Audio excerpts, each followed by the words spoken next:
I'm back because something happened just the other day where I occasionally get this is how some gang stalkers, a lot of gang stalkers communicate. They communicate through Facebook, social media, Twitter, and what they do is they kind of bait you by doing something and then use technology to get you to go somewhere on their website or their Facebook page or a Twitter profile so that you'll see a message that they have for you.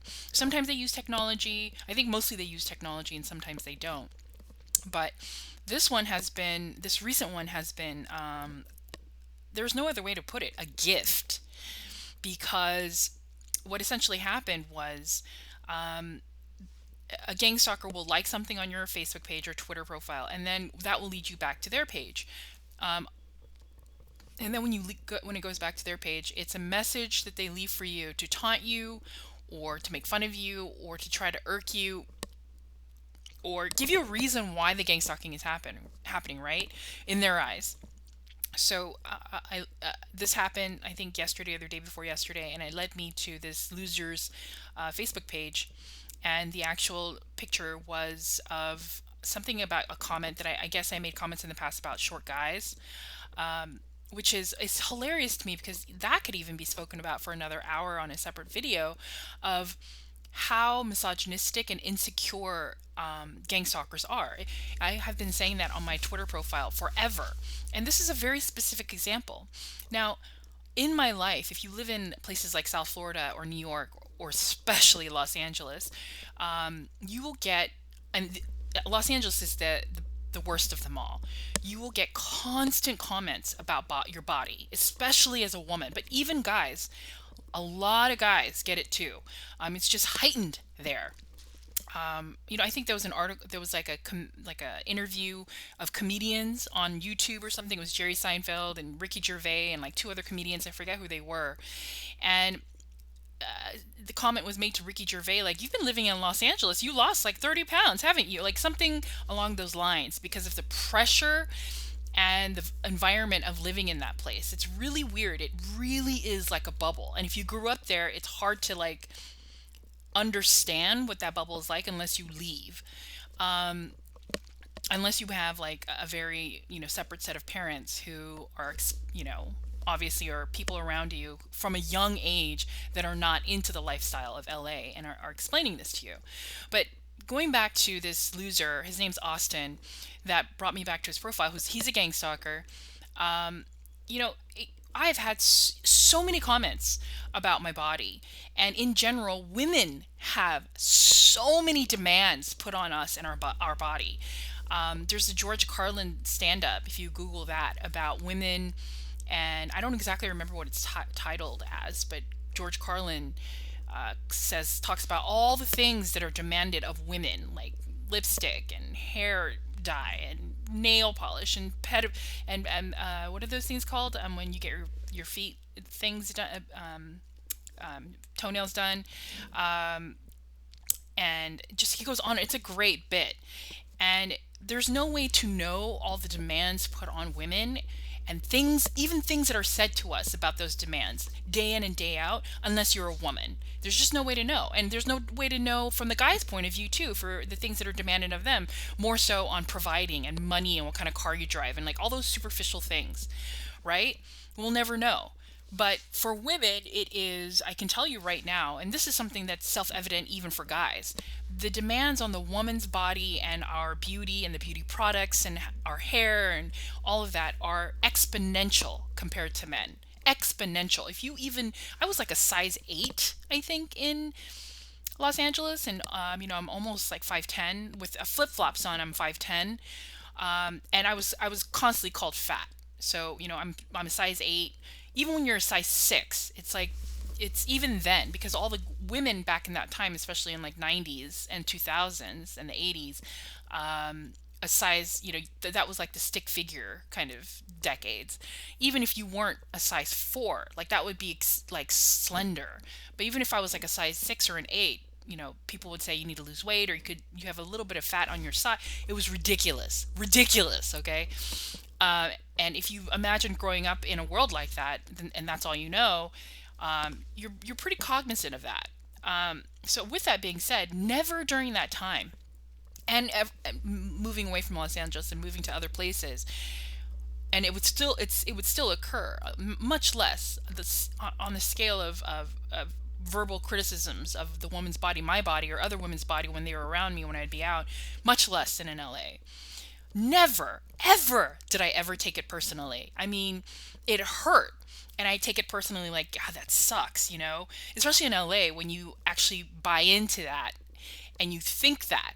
But I would never take it personal, like, God, that person's a jerk for saying it, and how dare they, and it's so petty and so superficial. I just always saw it as the world is like this.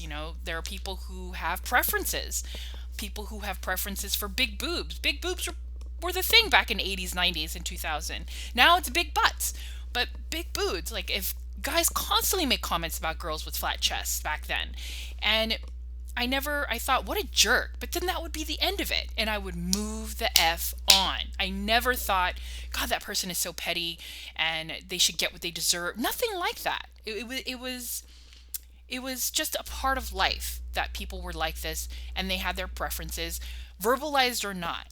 And sometimes even when you have pillow talk with somebody you date, they'll tell you kind of like what they're attracted to, what their preference is, and usually it's for a slimmer woman with a curvy body, like an hourglass figure, a nice butt, nice boobs, nice face.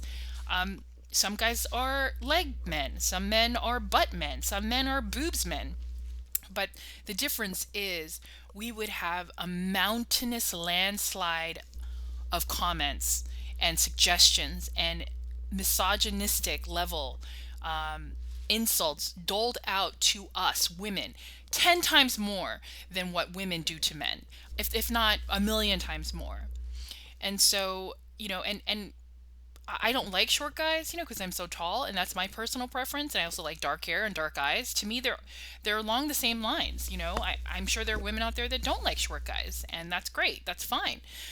My personal preference is someone taller than me. And I have dated short guys. I've dated guys that are 5'8". I think one that was 5'7", one that was 5'9".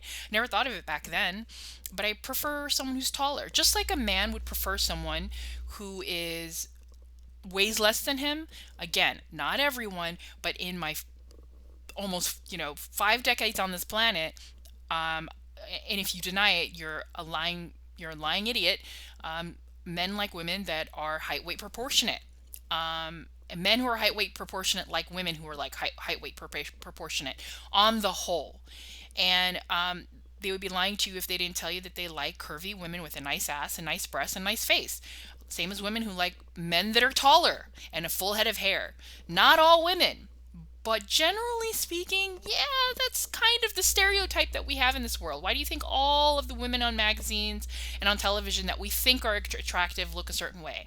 Not to say that those people are actually attractive, not to say that someone who's bald is not attractive and hot, like The Rock. And I always thought Patrick Stewart was attractive, in Star Trek. But generally speaking, that's the thing. And so I was lured to his page, and he after I don't know how many years this loser is holding on to this grudge of me and probably so many other women, actually these poor other women who have made a comment about short guys and don't like short guys. And come to think of it, I remember in the past now so many comments being made that I remember thinking, like, that seems personal. That seems like someone's talking to me online, where it was a guy who was pissed that women have this preference for tall guys. And I've never officially dated on Match.com. I was on it just to kind of test it out and see like what it was like for a week, and then turned it off. But I remember all the women there really asking had a height requirement. I didn't think of it much then. I didn't think of it much about that then. I knew it existed. But then this decade, I noticed it much more because I had a conversation with this one complete and utter psychopath who pretended to be a white guy on Tinder who pretended to be an Asian. So, I don't know. He pretended to be different things to see how many likes and how many swipes he would get. He was Asian, and he said he was like, there's a height requirement, and more white guys get swipes than Asian guys. I'm like, I could have told you that. Hello, we live in the States where there's a constant pumping of subliminal and advertisements telling you what is attractive. And let me tell you, it ain't Asian guys, it ain't black guys, it's mostly white guys.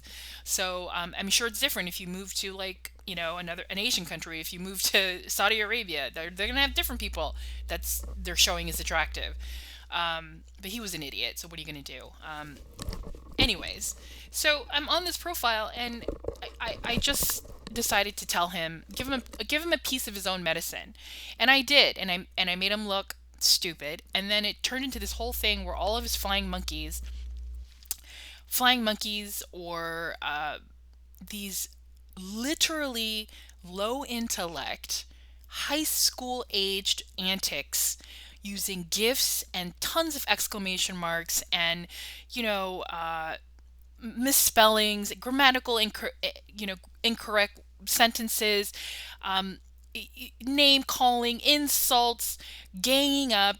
Oh my God, she must be like totally stupid. Like that kind of a thing, constantly, and it was just magnificent. I'm sitting there for a moment. I got into it, and I'm like, God, this can't be. These people are the people that have access to the gang stalking technology to hurt other people.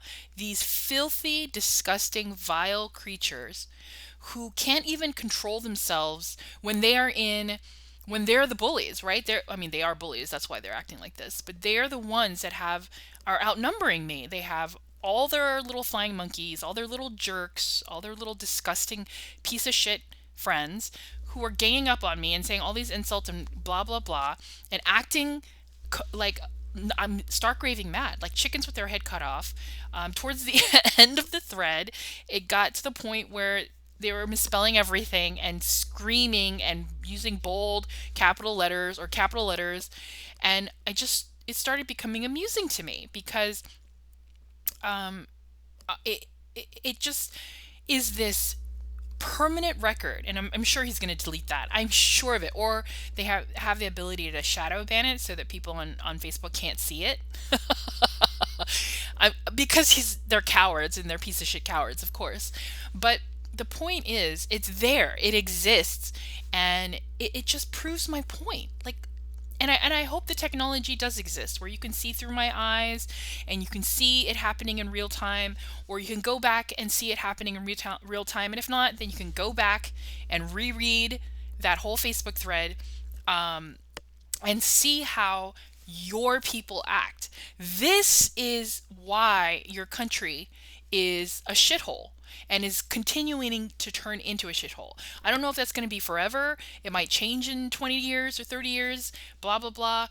But ever since you have been in control, ever since, I don't know how far back you want to go, the 20s, 30s, 40s, 50s, really ever since every decade, the 50s, 60s, 70s, 80s, 90s, the 2010s, the 2020s, it has been just progressively turning more and more into a shithole. Just more people unhappy, more people who are poor, more homeless, more income gap, more of a wealth income gap, less people, skilled workers. You're having to, figure out how to do that. One of the worst countries in the world for education and mathematics. One of the most highly religious. That is a correlation right there. The low IQ of the United States, and the low education rank, that is because it's a very religious country. I don't care what you say. Go do your homework. There's a correlation there. The most jingoistic, the most pugilistic. Look at the infrastructure. Look at the schools and the way they look. The school lunches and the hospitals shutting down, and your bridges and your roads. The division that's happening here. I am telling you that if you look at that Facebook thread, I know it's a crazy suggestion, and you look at how you white trash people act on that thread, all you have to do is read through it, how maniacal you get, how it's like a chicken with your head cut off, running around screaming and saying, well, yeah, no, blah, blah, blah. It is the reason why your country is a shithole, is turning into a shithole. And my definition of shithole is becoming more greedy, more psychopathic, more selfish, more self-centered, wearing those blinders that I always talk about, the blinders that horses wear around their eyes so they don't get spooked as easily. That's the word, spooked.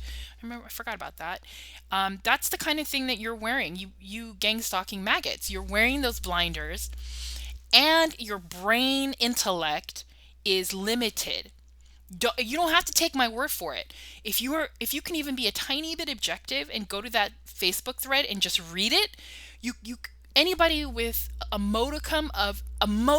shred of intellectual honesty can read that thread and see exactly what I'm talking about. That is you. That is you. And it is the reason why there are so many problems in this country, in this world, because it's not just America. I'll give you that. It's every country. People like you and your ilk are dirtbag, low intellect, psychopathic, malignant narcissists, and it affects your judgment, it affects your behavior, and that hate permeates through you, through everyone around you, and through this country. You are the problem. All you have to do is go read that thread. And thank you for that. Thank you for that thread. Thank you for your behavior. Thank you, Austin, for allowing me to make you look like a complete and utter moron. I feel vindicated, validated through all those insults. Like, I feel so good about it. And I feel it was a gift to see you maggots act like that right in front of me after all this time, just so blatantly.